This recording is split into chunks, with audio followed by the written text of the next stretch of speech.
আসসালামু আলাইকুম। গাড়ির রাস্তায় চলার জন্য অপরিহার্য একটি অংশ হচ্ছে টায়ার। টায়ার একটি রাবারের কুশন যা একটি হুইল রিমের চারপাশে ফিট করা থাকে। প্যাসেঞ্জার কারে ব্যবহৃত হয় এমন টায়ার নিয়ে আলোচনা করা হবে এই ভিডিওতে। Number 1, tube tyre. এ ধরনের টায়ারে একটি ইনার টিউব ব্যবহার করা হয় যা মূলত কম্প্রেসড এয়ার দ্বারা পূর্ণ করা থাকে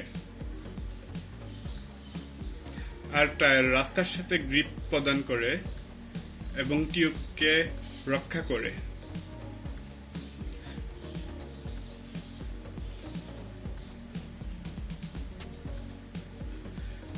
নাম্বার 2, টিউবলেস টায়ার। এ ধরনের টায়ারে কোনো ইনার টিউব ব্যবহার করা হয় না, টায়ার নিজেই এয়ার টাইট অবস্থায় রিমের সাথে লেগে থাকে।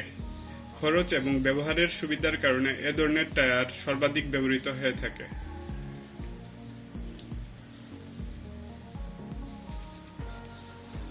Number 3, airless tyre. এ ধরনের টায়ারে কোনো বাতাসের প্রয়োজন হয় না, তাই লিকেজ বা পাংচার হওয়ার কোনো ভয় থাকে না। এর গঠন খুবই জটিল এবং এর ম্যানুফ্যাকচারিং খরচ অনেক বেশি হয়ে থাকে।